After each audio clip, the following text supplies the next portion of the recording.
Hey guys, back again for another episode of HeartGold. And I'm passing straight through a whirlpool because everybody knows the smartest thing to do when there's a whirlpool in front of you is to go right through it. And back in that little shack is where you're supposed to go, but I don't go there because I'm going to grab something real quick that they tell you to get anyways, so it doesn't really matter. And there I got a little confused because there's just a random stretch of land that leads to nothing. So I go up there, grab the Dragon Fang, go back down there, get on my epic shiny HM slave. Yeah, you wish you could use a shiny as an HM slave.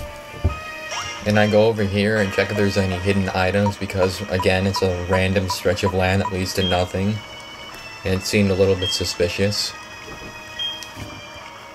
So now I go back on my epic HM slave.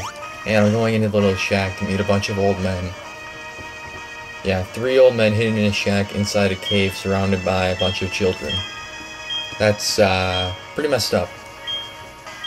So, this guy asks you some questions, and basically what you gotta do is choose the answers that don't make you sound like a dick.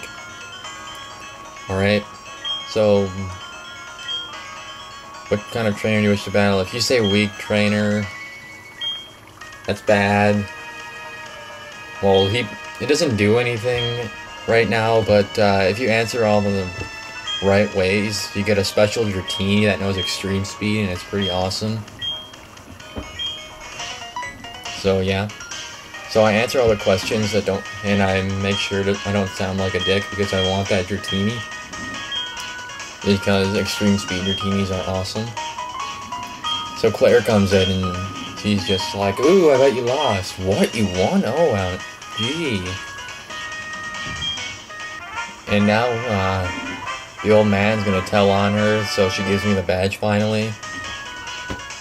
Because she was being a sore loser, remember? So, now she's running away because she just got proven wrong.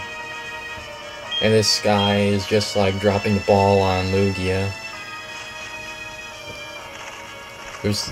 It was supposed to be like a hidden Pokemon in the original Gold and Silver, but in this game they're just like throwing out the legendaries.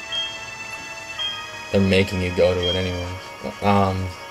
Yeah, anyways, I cut back over here and Claire gives you the TM for Dragon Pulse, which is a 80 or 90 base power. I think it's 80.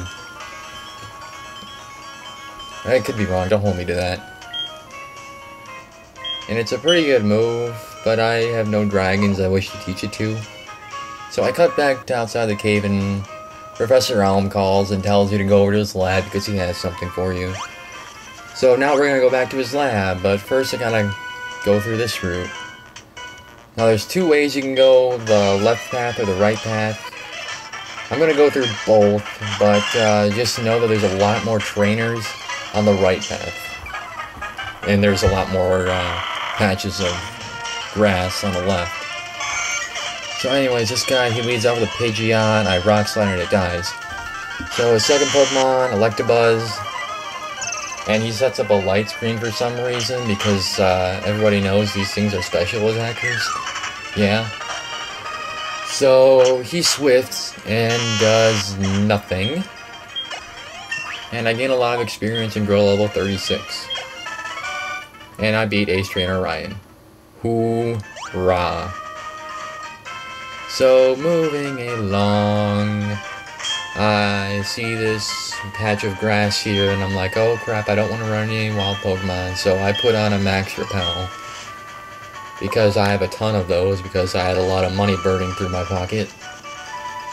And I see that guy up there, and I'm like, oh great, I gotta go all the way back up. So I get on my Farfetch'd eventually, and fly back up to Blackthorn City, and come back down and meet this guy.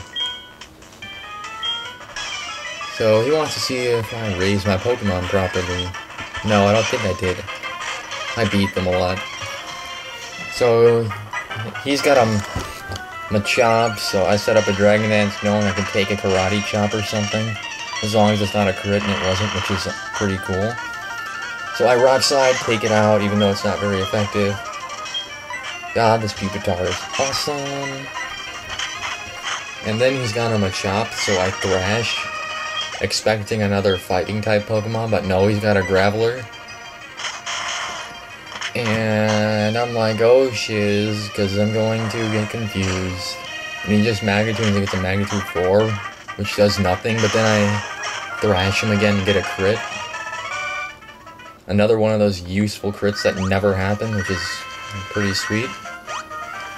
So moving down here, picking up this item, which is a Max Potion. Which is Coolio. Who says Coolio anymore? Come on, Boner. So, alright, moving down to this Ace Trainer. Then she's asking what my battle strategy is. So she leads off with the Meryl, and I'm like, oh shiz, not another water type thing. So I rock slide it, and I'm surprised I was faster. And her next Pokemon is a Wartortle. And I figured I can outspeed it, so I rock slide it, and it dies, and I gain some experience. And why am I talking like this? I don't know. So she's got another Wartortle, and I'm rock sliding it, and it dies. And I'm like, yay! No more water attacks on Tibble.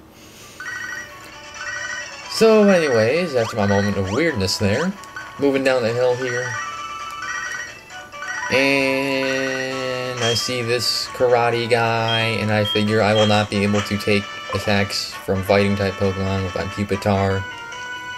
So I switch into Togetic, and I'm going to fight this guy.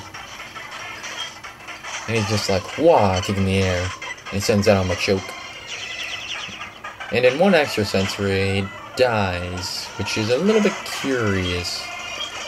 Because Togetics are not that powerful. So I beat Black Belt Kenji with his epic kick and his epic face. Seriously, look back. He's just like growling like a grizzly bear. So yeah, now he asks for my phone number. I'm like, ew, I don't want your phone number. So now I'm switching my team back around, putting Pupitar forward, and I'm going down the right here. And fighting this dude. Let me see what he has. He's got a... Oh yeah, I remember this guy. So, he sends out a Geodude, and I figure it's a good time to set up. He gets a Magnitude 4, which does nothing, even though it's super effective.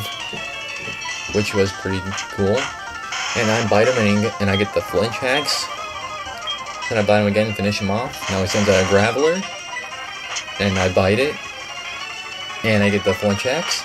And I bite it again. And it dies. So now Tibble grows to 48, and now he's sending out a Golem, which you never really see. And I'm quite surprised that it did half to a Golem. So I bit it, and I didn't get the Flinch Hacks this time, which would have been awesome, that I swept his entire team with Flinch Hacks. So I'm moving along, going to fight this hiker here. Why do I climb mountains? Because I'm there. Because they're there. Why do I train Pokemon? Because they're there. I love this guy's logic. So this guy, he's got a Diglett and a Dugtrio. So I set up my D-Dance. And he Sucker Punches, and I'm predicting another Sucker Punch. So I set up another D-Dance. And I predicted right. And I predicted that he wouldn't go for a Sucker Punch again, because what smart person would? So I bite it and it dies. Now he's got Dugtrio, I bite it and it dies. So I made some epic predictions right there. And now you're level 39. And I beat Hiker Timothy. Cool. Okie dokie. Moving down the river. Going along there. Picking up this apricorn because I can. And moving along. Okay. And my repel wore off, which is just sad face. And I'm sorry to say that I am out of time. So until next time, this has been Boner1114. See ya.